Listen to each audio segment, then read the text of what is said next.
one thing that will benefit millions of workers is the recent payroll tax cut extension approved by Congress. We have Congressman Fred Upton joining us live in studio today to talk about that and several other issues. Thanks for coming in. We really appreciate that. Absolutely. And I want to say, we stopped at a couple bakeries on the way. They're all closed. They don't open till 6. But they're working. They don't start till 6. They're doing those, yeah. Well, maybe that's why we don't have any yet. Fat Tuesday is here, so it's... Let's get going. Absolutely. Let's talk about this payroll tax cut extension, because I know you were very involved in this.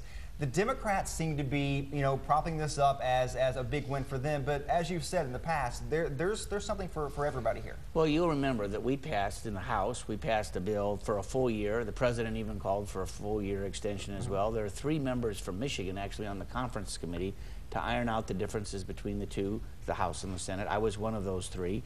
And at the end of the day, we made sure that, in fact, we did not have a tax hike on every working American, and a majority of Republicans supported this by a pretty good margin last Friday, and in the House it passed by almost 3 to 1. Sure. The folks against it say it's not paid for. That's the big, complaint from that side. What do you say to those people?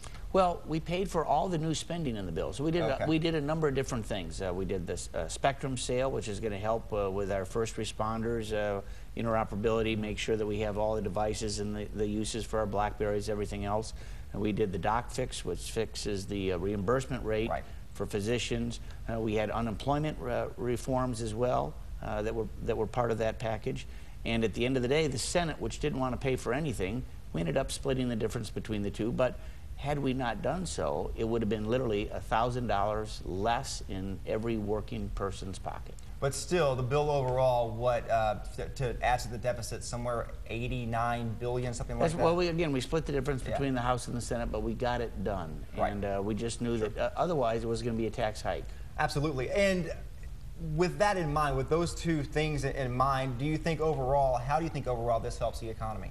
Well, it will, because had it failed, it would have impacted the GDP, gross domestic product, perhaps by as much as 0.5%, because it would have taken money out of people's pockets that they wouldn't have been able to spend. So it was a bipartisan approach to get this thing done.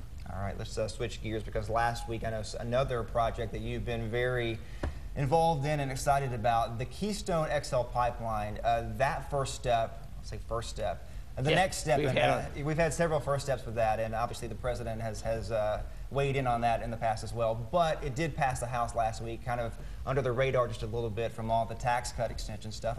Just tell us where you are on that and what you think this does for us in the long term. Well, Nebraska has changed their route, so it's not going to go through the aquifer. Everybody's on board with that. And we passed, again, in a bipartisan way. I chair the Energy and Commerce Committee, so we had Democrats supporting Republicans to get this thing done. Passed on the House floor.